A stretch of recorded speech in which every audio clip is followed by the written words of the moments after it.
अम्मी आपने कैसे उन लोगों को हाँ कर दी? आप उन्हें जानती तक नहीं हैं, आपने उन्हें देखा नहीं है। और अरे भाई, नुज़हत को तो मैं बरसों से जानती हूँ ना, और वो मुझसे झूठ नहीं बोलेगी। और अभी तो वो सिर्फ मिलने आ रहे हैं, बाकी अल्लाह को जो मंजूर वही होगा। लेकिन अम्मी मैं शादी नहीं करना चाहती। उस लड़के से नहीं करना चाहती या? आपको तो पता है कि मैं आपको छोड़ के नहीं जा सकती। अबीर अभी इतनी समझदार नहीं है कि वो आपकी देखभाल कर सके। आपने भी रिटायरमेंट ले लिया, अगर मेरी शादी होगी तो इस घर का खर्च कैसे चलेगा? बेटा तुम हमारी फिक्र मत करो, पेंशन के जो पैसे आते हैं उससे आराम से हमारा गुजर बसर हो जाएगा। और फिर अबीर पर जब जिम्मेदारियां पड़ेंगी तो हो सकता है वो तुमसे ज्यादा अच्छी तरह अपनी जिम्मेदारियां निभाए। आखिर आपको इतनी जल्दी क्यों है? तुम्हें किस चीज का इंतजार है? बोलो, बताओ ताबीर। आपको अंदाजा नहीं है।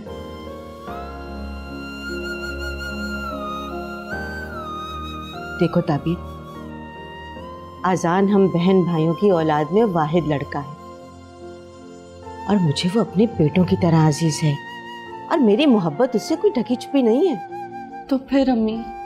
बेटा मोहब्बत सच्चा रिश्ता है, लेकिन जिंदगी जब पलटा खाती है ना तो रिश्तों को खोटा कर देती है। जिंदगी के अपने दस्तूर हैं, अपना चलन है। मैं समझी नहीं अम्मी।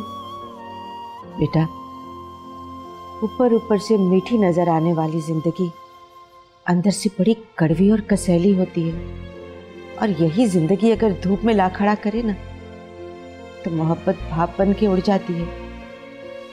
आजान अभी कच्चे जहन का बच्चा है, वो अपनी जिंदगी के साथ संजीदा नहीं है, आगे का कुछ पता नहीं, और जिस कीमत पर वो अपने ख्वाब खरीदना चाहता है ना उसका सूद उससे जुड़े हुए लोगों को देना पड़ेगा।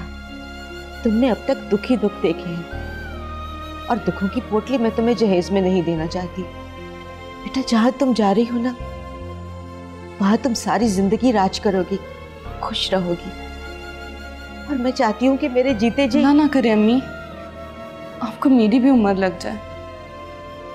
मैं नहीं चाहती कि मैं अपनी औलाद को वही मेहनत मुशक्कत करते देखूं।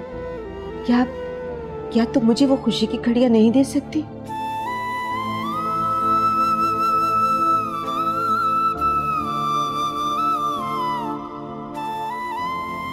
ठीक है अम्मी, जैसे आपकी मर्जी।